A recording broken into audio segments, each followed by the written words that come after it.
దేవుని యందు ప్రియమైన వారలారా, ఈరోజు దేవుని స్వరమును విందామా? ఒకరినొకరు పరిపూర్ణమైన ప్రేమతో ప్రేమించుకొనుడి. మనం పరిపూర్ణమైన ప్రేమతో నింపబడితేనే గాని ఒకరినొకరు బుద్ధి చెప్పుకొనుట, ఆదరించుకొనుట సంపూర్ణముగా చేయలేం. కేవలము మంచివారును సమస్త జ్ఞాన సంపూర్ణులు మాత్రమే ఒకరినొకరు బుద్ధి చెప్పుకొనుటకు సమర్థులు అని రోమా పత్రిక 15వ అధ్యాయము 14వ వచనంలో చెప్పబడింది. ఎందుకంటే యథార్థమైన హెచ్చరిక ప్రేమగల హృదయం నుండే వస్తుంది. మనం ప్రేమ కోసం ఆపేక్షించిన తర్వాతనే ప్రవచన వరం కోసం ఆపేక్షించాలని చదువుతాం. 1వ కొరింథీ 14వ వచనం 1-3 వచనాలు చదివితే మనకు అర్థమవుతుంది. దైవికమైన ప్రేమ ఆత్మఫలము. మానవ ప్రేమ వలన సంఘంలో ఎటువంటి ఉపయోగం ఉండదు.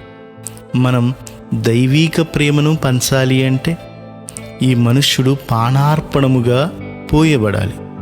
పరిశుద్ధాత్మ మన హృదయంలో దేవుని ప్రేమను కుమ్మరిస్తాడు. రోమా పత్రిక 5వ అధ్యాయము 5వ వచనం.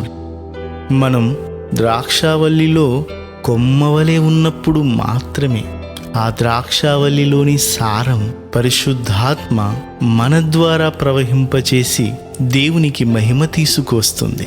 ఒక సంఘంగా మనం దేవుని గొప్పతనము కంటే తక్కువైన దేనితోనూ సంతృప్తి చెందకూడదు. తండ్రి కుమారులు ఏకమై ఉన్నలాగున మనము కూడా సంపూర్ణముగా చేయబడి ఏకత్వమును పొందాలి అని యోహాను సువార్త 17వ అధ్యాయము 21-23 వరకు రాయబడి ఉంటుంది. ఇదే దేవుని యొక్క చిత్తము మరియు ఆయన యొక్క కోరిక.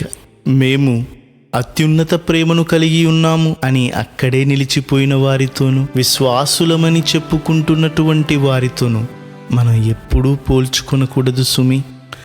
దేవుడు మనకు చూపించే కొలతలతోనే మనలను మనం సరిపోల్చుకోవాలి. ఏ విశ్వాసితోనూ, అత్యధిక ప్రేమను చూపించే వారితోనూ మనము సరిపోల్చుకోకూడదు.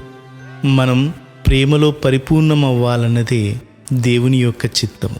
యేసు మనల్ని ప్రేమించినట్లుగానే మనం ఒకరినొకరు ప్రేమించినట్లయితే ఆయన వెలుగులోనున్న ప్రకారం మనం కూడా వెలుగులో నడుస్తూ ఒకరితోనొకరం ఏకత్వం పొందవచ్చు. అప్పుడు సంఘంలో మన ద్వారా ప్రకాశవంతమైన వెలుగు ప్రవహిస్తుంది.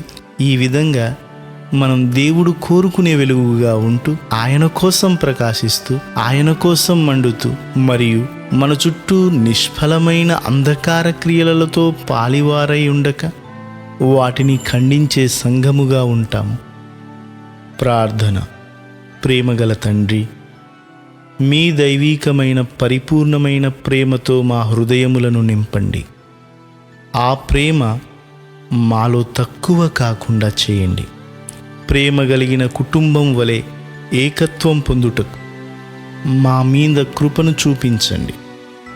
ప్రభువైన యేసుక్రీస్తు నామములో ప్రార్థిస్తున్నాము తండ్రి. ఆమెన్.